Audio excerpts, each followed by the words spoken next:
외부로부터 사이버 공격에 대응하기 위한 국가사이버안보 법안이 국무회의에서 심의 의결됐습니다. 사이버 안보 정책의 컨트롤 타워 역할을 할 국가사이버안보위원회를 설치하고 사이버 위협 정보 공유를 위한 정보공유센터도 구성하도록 했습니다. 최근 자로란 닉네임의 네티즌이 세월호가 잠수함과 충돌에 침몰했다고 주장한 데 대해 해군이 명백한 허위 사실이라며 명예훼손 등에 대해 강력하게 대응하겠다고 밝혔습니다. 국방부가 지난 2015년부터 군수품 품질 개선에 나선 가운데 장병들의 의견을 적극 반영한 결과 만족도가 높아진 것으로 나타났습니다. 시청자 여러분 그리고 장병 여러분 안녕하십니까? 국방뉴스를 전해드립니다. 앞으로 사이버 안보 정책의 컨트롤 타워 역할을 하는 국가사이버안보위원회 설치가 추진됩니다. 정부는 27일 황교안 대통령 권한대행 주재로 올해 마지막 국무회의를 열고 이 같은 내용을 담은 국가사이버안보법안을 심의 의결했습니다. 이용석 기자의 보도입니다. 사이버 공격에 대한 대응 체계를 정립하는 국가사이버안보법안이 국무회의에서 심의 의결됐습니다. 법안은 사이버 공격에 신속하게 대응하기 위해 국가안보실장을 위원장으로 대통령 소속 국가사이버안보위원회를 두도록 했습니다. 위원회는 위원장을 포함해 20명 안으로 구성되고 사이버 안보 정책과 전략 수립에 대한 내용 등을 심의합니다. 국가정보원장은 3년마다 사이버 안보의 정책 목표와 추진 방향 등을 포함한 사이버 안보 기본 계획을 수립해 시행합니다. 또 사이버 위협 정보 공유를 위해 국무총리 소속으로 사이버 위협 정보 공유센터를 구성하도록 했습니다. 이 밖에도 국가정보원장은 단계별 사이버 위기 경보를 발령하도록 하고 중앙행정기관장 등은 일정 단계 이상의 경보가 발령되거나 사이버 공격으로 인한 피해가 심각하다고 판단하는 경우 사이버 위기대책본부를 구성해 운영할 수 있도록 하는 등 과거 사이버 테러 방지법에서 쟁점이 됐던 내용이 다수 포함됐습니다. 국방뉴스 이용석입니다. 미국 국방부가 북한의 사이버전 능력을 분석한 결과 하와이에 있는 미군 태평양 사령부 지휘통제소를 무력화시킬 수 있는 수준인 것으로 드러났습니다. 국방기술품질원은 국방과학기술조사서에 이와 관련한 내용을 기록했는데요. 윤현수 기자가 내용을 살펴봤습니다. 국방기술품질원이 27일 발간한 국방과학기술조사서입니다. 책에는 북한의 사이버전 모의 실험 결과와 사이버전 능력 등이 자세히 소개됐습니다. 미 사이버 전문가들은 2013년 320 사이버 공격을 기점으로 북한의 사이버전 전력을 상당한 수준으로 판단했다고 기품원은 밝혔습니다. 북한은 지난 2013년 320 사이버 테러를 감행했으며 당시 PC 48,284대가 파괴되고 열흘간 업무가 마비돼 9천억 원가량의 피해가 발생한 바 있습니다. 북한의 사이버전 능력은 지속적으로 지능화, 고도화하고 있으며 악성 코드를 정밀하게 제어하는 핵심 기법을 사용 중인 것으로 전해졌습니다. 반면 우리나라의 사이버 기술 수준은 연구 개발이 좀 더 필요한 것으로 평가됐습니다. 선진국과 대비해 사이버 감시 정찰 기술은 74%, 사이버 지휘 통제 기술은 76%, 사이버 능동 방어 기술과 사이버 훈련 기술은 각각 80%, 77%로 아직 미흡한 수준이기 때문입니다.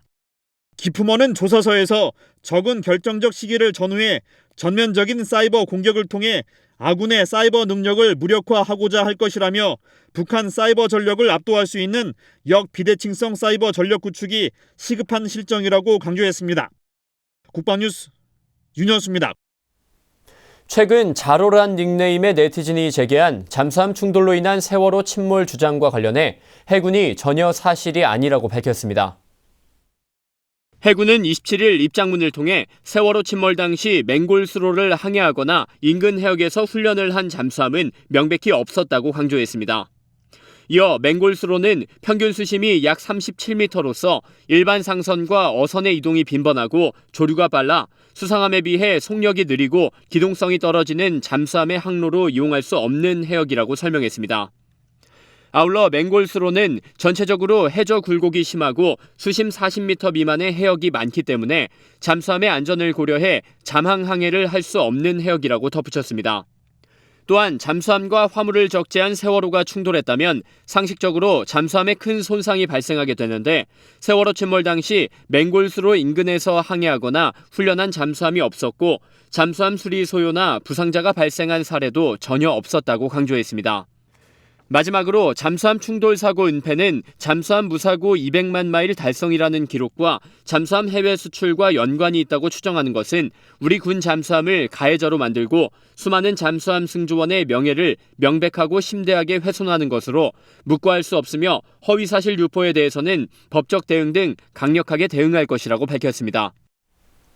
그동안 민간 시장이 빠르게 변화하면서 소비자의 욕구를 충족시키는 다양한 제품들이 출시됐습니다. 하지만 우리 군에 조달되는 군수품들은 이에 미치지 못해 장병들의 만족도가 낮았었는데요. 이에 국방부와 산업통상자원부는 지난 2015년부터 민군 공동협력사업의 일환으로 군수품 품질 개선에 나섰는데요. 장병들의 의견을 반영해 만족도를 높이고 있습니다. 김두현 중사의 보도입니다. 국방부와 산업통상자원부는 디자인과 품질이 낙후된 일부 군수품들을 개선하기 위해 지난 2015년 12월 군수품 품질 개선 업무 협약을 체결하고 현재까지 민군 협력 체계로 군수품 품질 개선 사업을 추진해 오고 있습니다.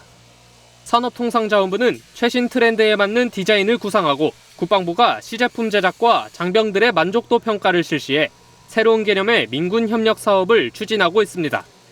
국방부는 군수품 개선 제한 시스템을 통해 개선이 필요한 군수품을 접수받고 이 중 개선 시 파급 효과가 클 것으로 기대되는 야전삽과 방한장갑, 안면 마스크와 총기 멜빵끈 등 5개 품목을 우선 선정했습니다. 장병들이 자주 사용하는 총기 멜빵끈은 장기 착용 시에도 어깨 통증이 발생하지 않도록 소재 처리 방식을 부드럽게 변경했고 조임 고무줄과 계급장 제봉이 불편했던 방탄 헬멧은 고무줄 밴드와 계급장을 탈부착할 수 있는 벨크로를 추가하는 등 장병들의 불편을 최소화시켰습니다. 특히 이번 사업은 품질 개선의 최종 수혜자인 장병들을 개선 사항 요구와 부대 시험 평가 등 모든 과정에 직접 참여시켜 만족도를 끌어올렸습니다. 한편 국방부는 군수품 품질 개선의 중요성이 부각되고 있는 현 상황을 고려해 정부 부처들과 협력해 품질 개선 사업을 지속 확대하고 추진할 계획이라고 밝혔습니다. 국방뉴스 김두현입니다. 방위사업청이 현대중공업과 함께 성능이 개선된 차기 호위함 3단계 개발 사업에 착수했습니다. 방위사업청은 지난 26일 현대중공업과 공격 방어 능력이 대폭 강화된 3,000톤급 호위함 울산급 배치3 탐색 개발 계약을 약 166억 원에 체결했습니다. 총 사업비 2조 8천억 원 규모인 울산급 배치3 사업은 최신의 3,000톤급 차기 호위함을 확보하는 3단계 사업으로 앞선 1, 2단계 사업에 이어 추경 예산에 반영해 조기 추진 중인 사업입니다. 울산급 배치3 함정은 다기능 위상 배열 레이더를 탑재해 전방위 다중 위협을 동시에 탐지 추적 대응이 가능합니다. 이를 통해 대함 대잠 공격 능력과 대공 방어 능력이 크게 향상되고 경량화 및 스텔스 설계를 적용해 함의 생존성 향상을 극대화한 함정으로 기대되고 있습니다.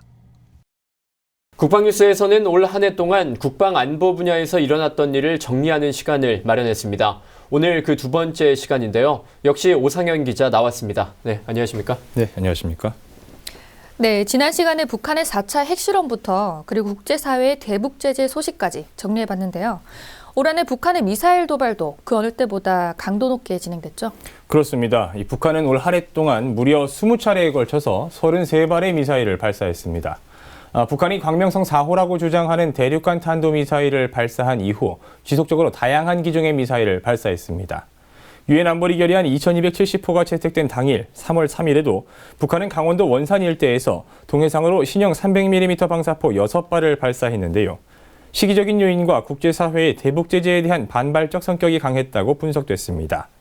이 시기적인 요인이라는 것은 우선 우리 군과 미군이 매년 연례적으로 실시하는 키리졸브 연습과 독수리 훈련이 북한의 이 4차 핵실험에 대한 대응으로 역대 최대 규모로 치러졌기 때문입니다. 네, 이런 핵실험에 대한 대응으로 이뤄진 역대 최대 규모라고 좀 말씀을 해주셨는데요. 어느 정도 규모인지 좀 설명해 주시죠. 네, 우리 군 30여만 명과 미군 17,000여 명이 참가했고요. 존 스테니스 항모 강습단을 비롯해서 스텔스기와 핵잠수함까지 그야말로 첨단 전력이 대거 참가했습니다.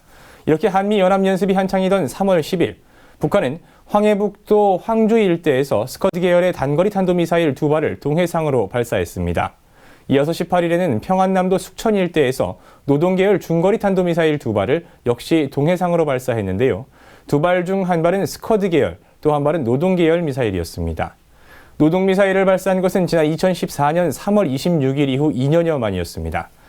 당시 국방부는 북한이 스커드와 노동 미사일을 잇따라 발사한 것은 핵탄두 소형화 규격화 주장에 이어 김정은이 빠른 시일 내에 핵탄두 폭발 실험과 핵탄두 장착이 가능한 탄도로켓 시험 발사를 단행하라고 지시한 것을 이행하는 차원에서 이 발사가 이뤄진 것으로 판단하고 있다고 밝혔습니다. 그러면서 북한의 미사일 발사는 유엔 안보리 결의에 대한 정면 도전이라고 강하게 비난했죠. 하지만 북한은 이에 굴하지 않고 계속 도발을 이어갑니다.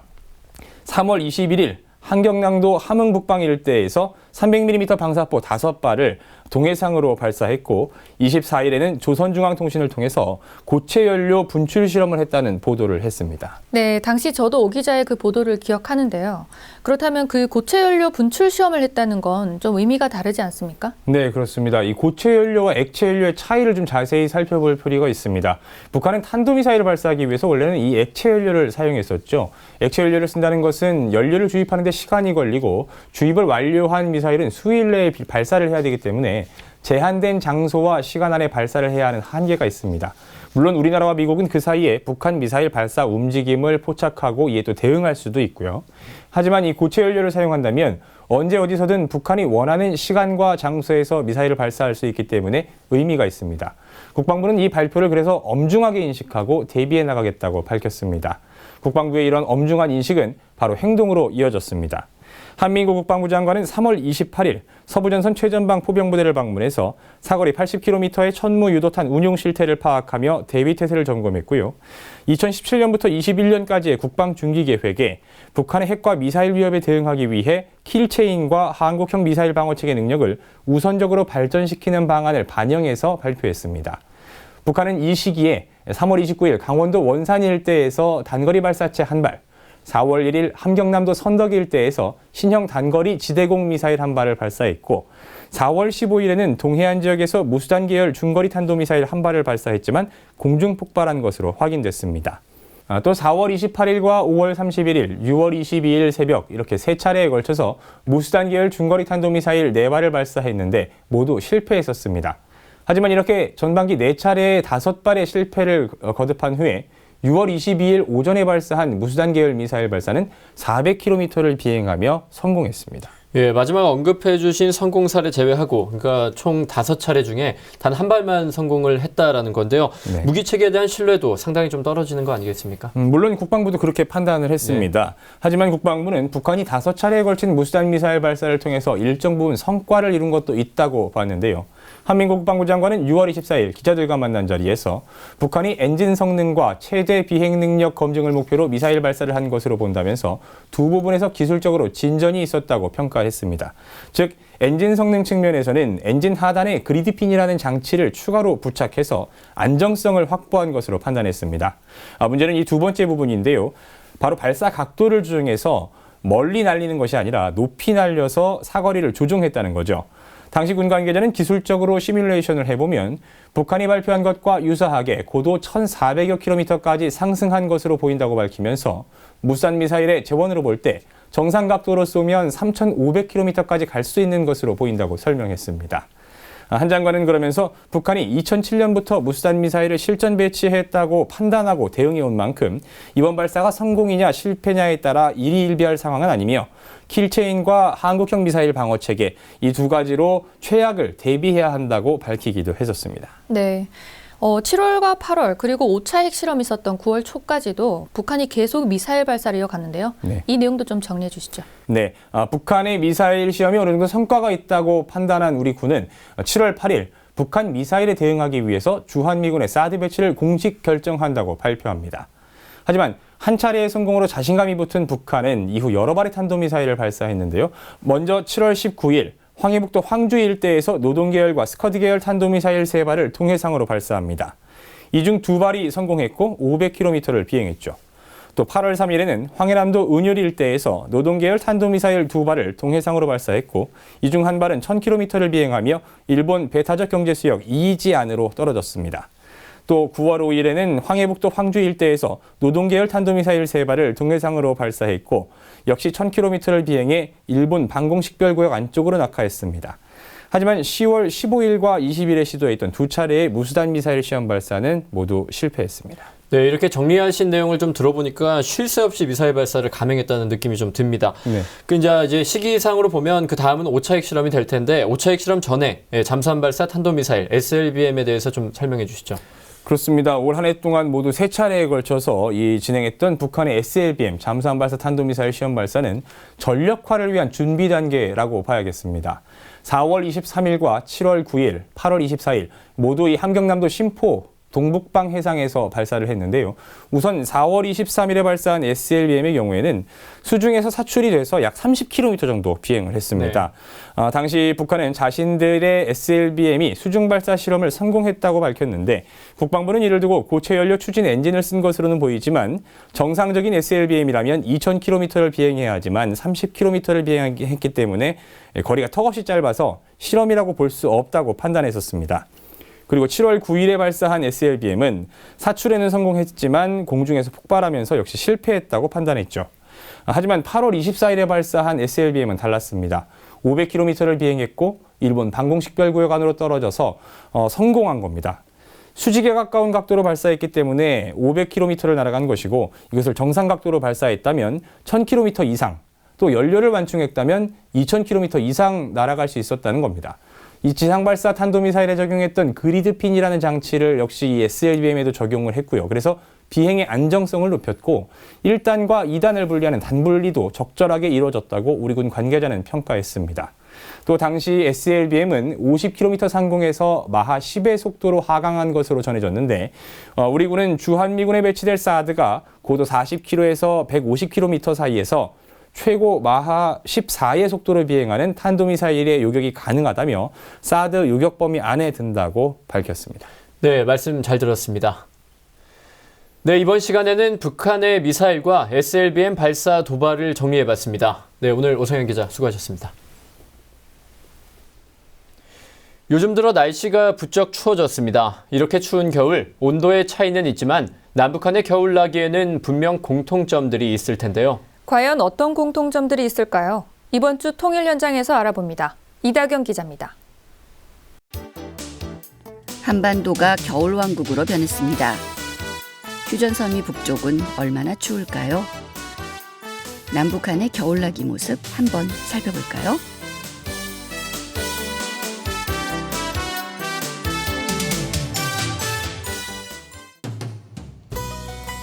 일 년 중 기온이 가장 낮은 1월의 서울 평균 온도는 영하 2.4도, 평양의 1월 평균 온도는 무려 영하 5도로 서울보다 4도 가까이 낮습니다.